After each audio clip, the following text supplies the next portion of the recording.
আসসালামু আলাইকুম আরহামতুল্লাহি ও বারাকাতুহ। আলহামদুলিল্লাহ। সম্মানিত দিনী ভাই ও বোনেরা, আজ আমি আপনাদেরকে শেখাতে চাই সূরা ফালাক এবং সূরা নাস।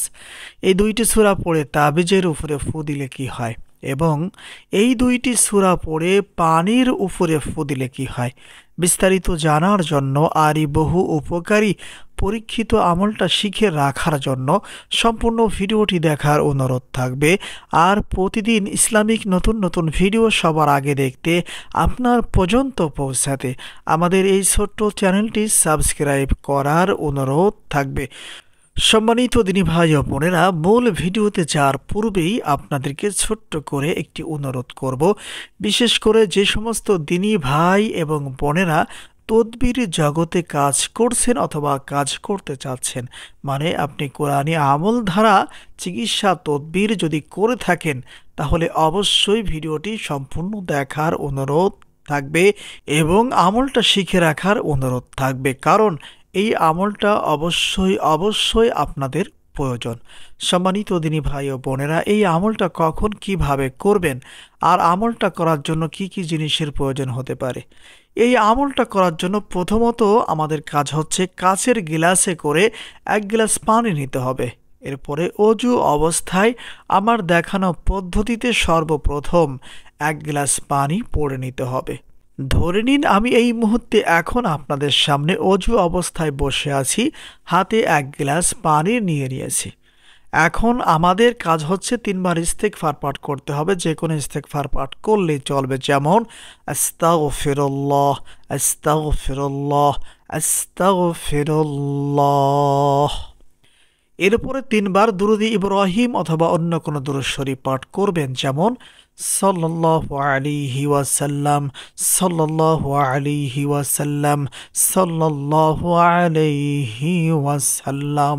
সম্মানিত দিনী ভাই ও বোনেরা, এখন আমাদের কাজ হচ্ছে বিসমিল্লাহ সহ সূরা ফালাক পড়তে হবে, যেমন বিসমিল্লাহির রহমানির রহিম কুল আউযু বিরাব্বিল ফালাক মিন শাররি মা খালাক ওয়া মিন শাররি গাসিকিন ইযা ওয়াকাব ওয়া মিন শাররিন নাফাসাতি ফিল উকাদ ওয়া মিন শাররি হাসিদিন ইযা হাসাদ। এরপরে বিসমিল্লাহ সহ সূরা নাস একবার পড়বেন, যেমন বিসমিল্লাহির রহমানির রহিম কুল আউযু বিরাব্বিন নাস মালিকিন নাস ইলাহিন নাস মিন শাররিল ওয়াসওয়াসিল খান্নাস আল্লাযী ইউওয়াসওয়িসু ফি সুদুরিন নাস মিনাল জিন্নাতি ওয়ান নাস। এই নিয়মে 2টি সূরা একবার পড়া শেষ হলে পানিতে একটি ফু অথবা দম করবেন, যেমন। এরপর বিসমিল্লাহ সহ আবারও সূরা ফালাক আর সূরা নাস পড়বেন। পড়া শেষ হলে পানির গিলাসে একটি ফু অথবা দম করবেন। এরপরে আবার বিসমিল্লাহ সহ সূরা ফালাক একবার পড়বেন, সূরা নাস একবার পড়বেন। পড়া শেষ হওয়ার পরে পানির গিলাসের উপরে আরও একটি ফু অথবা দম করবেন। মোট 3টি ফু দিয়ে কাচের গিলাসে করে 1 গ্লাস পানি আমাদেরকে পড়ে নিতে হবে। সম্মানিত দিনী ভাই ও বোনেরা, ধরে নিন আপনারাও আমার দেখানো পদ্ধতিতে কাচের গ্লাসে করে 1 গ্লাস পানি পড়ে নিয়েছেন। আর এখন আমরা শিখে নিব সূরা ফালাক এবং সূরা নাস পড়ে তাবিজের উপরে ফু দিলে কি হয়। সম্মানিত দিনী ভাই ও বোনেরা, ধরে নিন আপনার বাড়িতে অথবা আমার বাড়িতে অথবা আপনার ঘরে অথবা আমার ঘরের মধ্যে কোনো তাবিজ কবজ করে রাখা হয়েছে। মানে আরো সহজ করে যদি আপনাদেরকে বোঝাতে চাই, ধরে নিন আপনাকে কেউ জাদু টুনা কুফরি কালাম করে নষ্ট করেছে, আর সেই তাবিজ কবজ আপনার ঘরের মাটিতে দাফন করে রেখেছে। আর আমরা যে কোনো উপায়ে অথবা যে কোনো মাধ্যমে সেই ঘরের মধ্য থেকে সেই তাবিজ কবজ কুফরি কালামের বস্তুগুলো উঠে নিয়ে আসছি। এখন কথা হচ্ছে, এই তাবিজের উপরে সূরা ফালাক এবং সূরা নাস পড়ে ফু দিলে কি হয়। সম্মানিত দিনী ভাই ও বোনেরা, প্রথমত আমরা আমলটা শিখব, আর এরপরে আমরা জেনে নিব সূরা ফালাক এবং সূরা নাস পড়ে তাবিজের উপরে ফু দিলে কি হয়। সম্মানিত দিনী ভাই ও বোনেরা, এখন আপনাদের জন্য একটা পরামর্শ থাকবে। এই আমলটা করার পূর্বে অবশ্যই নিজেদের শরীরটাকে বন্ধ করে নিয়ে তারপরে আমলটা শুরু করবেন। আর তা না হলে যে কোনো সময় যে কোনো মুহূর্তে আপনারা ক্ষতিগ্রস্ত হয়ে যেতে পারেন।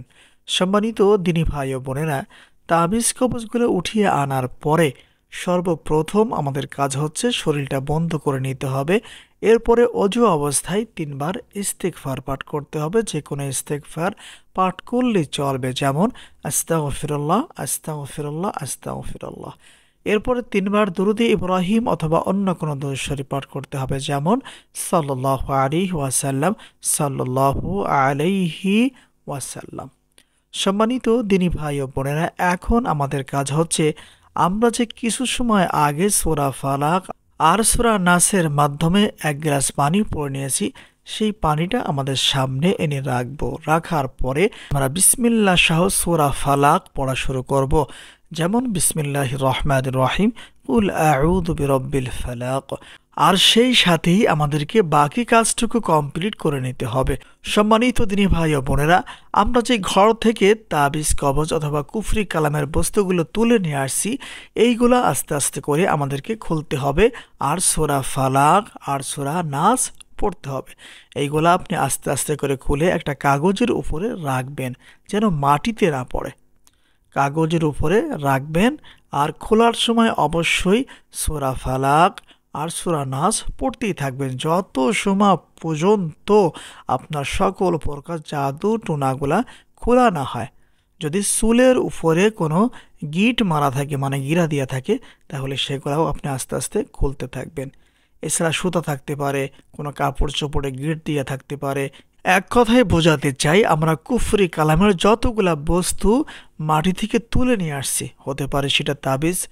যদি তাবিজ হয়ে থাকে, তাবিজটা আপনি যে কোনো মাধ্যমে খুলবেন। তাবিজের ভিতরে যাহা কিছু আছে সব কিছু বের করতে হবে, নষ্ট করতে হবে। আর নষ্ট যদি না করেন, তাহলে যেই ব্যক্তিকে ক্ষতি করা হয়েছে ওই ব্যক্তি আস্তে আস্তে ক্ষতিগ্রস্ত হয়ে যাবে। এজন্য সম্মানিত দিনী ভাই ও বোনেরা, আমি শুরুতে বলেছি, আবারও বলি, আপনারা অবশ্যই কষ্ট করে আমলটা শিখে রাখার চেষ্টা করবেন। যখন আপনার সকল প্রকার জাদুটুনার বস্তুগুলো, কুফরি কালামের বস্তুগুলো, তাবিজগুলা খোলা হয়ে যাবে, আর আপনি তো সূরা ফালাক এবং সূরা নাস পড়তেই আছেন, পড়া শেষ হওয়ার পরে 3টি ফু অথবা দম করবেন। এরপরে আমরা যে 1 গ্লাস পানি পড়ে নিয়েছিলাম, সেই পানির মধ্যে কুফরি কালামের সকল বস্তুগুলো ছেড়ে দিব। এরপরে 1 বার দুরুদে ইব্রাহিম পাঠ করব, আল্লাহুম্মা সাল্লি আলা মুহাম্মাদ ওয়া আলা আলি মুহাম্মাদ কামা সাল্লাইতা আলা ইব্রাহিম ওয়া আলা আলি ইব্রাহিম ইন্নাকা হামিদুম মাজিদ। সম্মানিত দিনী ভাই ও বোনেরা, 1 বার দুরুদে ইব্রাহিম পাঠ করে গ্লাসের উপরে একটি ফু অথবা দম করে দিবেন। আশা করি ইনশাআল্লাহ আপনাকে করা সকল প্রকার জাদু টোনা তাবিজ কবজ সবগুলা নষ্ট হয়ে যাবে ইনশাআল্লাহ। সম্মানিত দিনী ভাই ও বোনেরা, আজকের ভিডিওটি এ পর্যন্তই। দেখা হবে কোনো পরবর্তী ভিডিওতে। সে পর্যন্ত আল্লাহ সুবহানাহু ওয়া তাআলা আমাদের সবাইকে ভালো রাখুন, সুস্থ রাখুন। আসসালামু আলাইকুম ওয়া রাহমাতুল্লাহ।